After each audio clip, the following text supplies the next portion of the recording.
it's Caroline, and I'm a ballet instructor in San Francisco, California. I want to take you through a quick hip opening sequence that you can do anywhere. It's perfect after a ballet workout or after a strong run.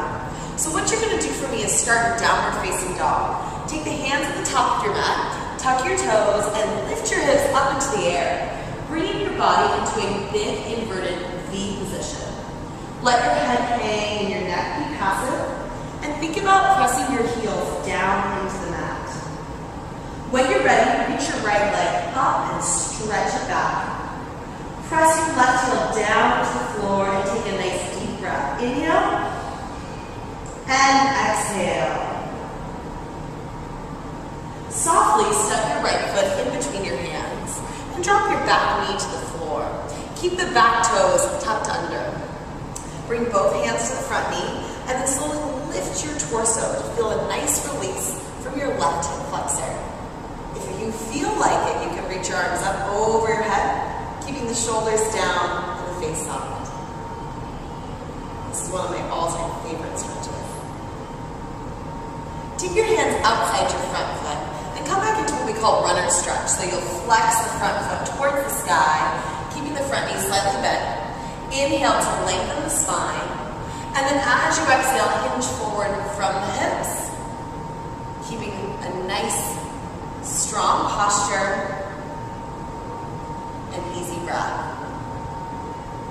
I always do this sequence after a run or a ballet class. It really helps me just cool down from my workout and ease soreness the next day.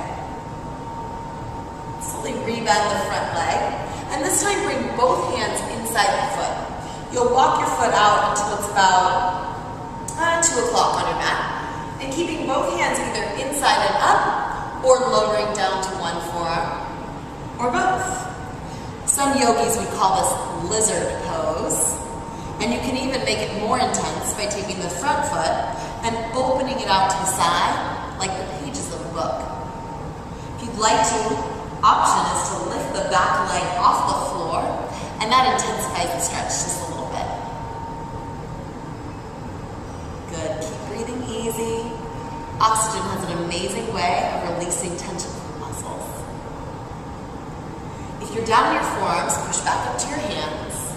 Walk the front foot back to a plank, and then up to a downward facing dog. Let's do those 3 stretches on the other side. So reach your left leg up and back. Take a nice deep breath. Inhale.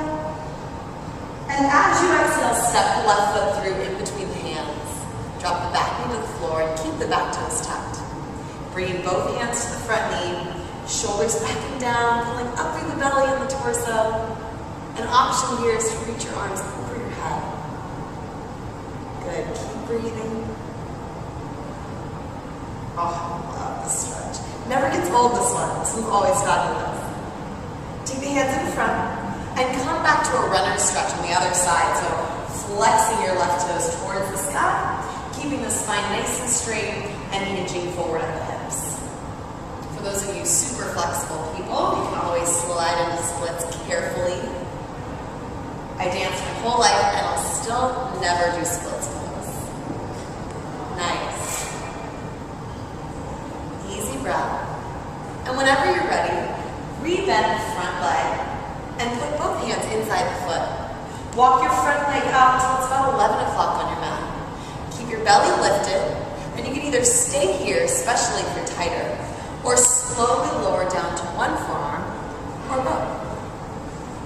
Nice. And then again, the option, if you'd like to intensify it just a little bit, is to take the front foot and open it like the pages of a book. This is heaven. And, of course, extra intensity option again, you can lift the back leg off the floor. But to be quite honest, I like keeping it down because it feels like a deeper stretch. It's a little more relaxing.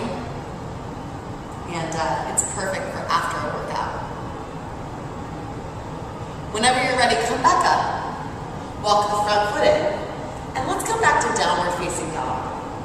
I can't leave you without my all-time favorite stretch, pigeon pose. So when you're ready, let's reach the right leg up and back. And then bring the right shin forward into pigeon pose. Now when you're in pigeon, you want to square both your hips and your shoulders towards the front of your mat. For more flexible folks, you can bring your shin almost parallel to the top edge of the mat. If you're a little tighter, you might want to slide the heel closer in towards your groin. Sitting up nice and tall, holding it here, or choosing to fold forward. Now if your rear end is not on the mat, don't worry, that's not your goal. Your goal is to keep both your hips and your shoulders in alignment towards the front of your mat and to breathe a lot, especially if your hips are tight. So when I come home, I usually spend a good minute or two in pigeon, pretty much daily. It's one of those stretches that makes me extremely happy and feels good every single time. So this one is always a huge staple in my personal fitness routine, and it's great for after Balaton or after a run, or just any time you need to feel better. Good, let's take it up slowly and softly switch to the other side. I like going from downward facing dog, but you can pop switch, jump switch, crawl, do your thing. But this time, let's bring that left shin forward on the mat.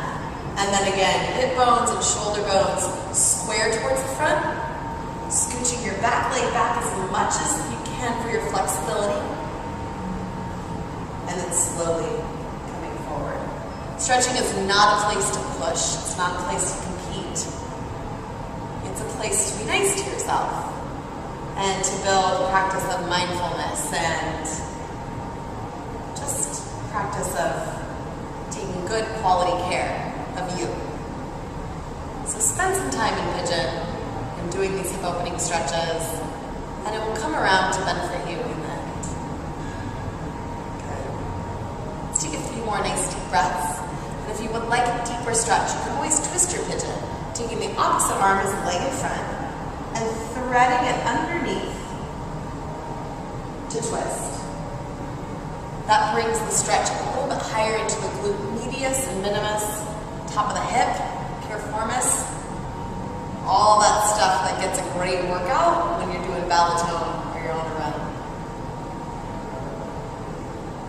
Good, take one more deep breath in pigeon, and then swing your back leg around and sit to face the front of your mat. Soles of the feet together, you can clasp outside your feet, lifting up nice and tall, taking a deep breath, and then hinging forward at the hips, using your forearms to gently guide your knees outward. We'll finish this stretch today. I highly recommend all of these stretches as a good piece of your well-rounded workout routine. I hope to see you in a Balaton class, a fitness class, or out for a run soon. Thanks again for joining me.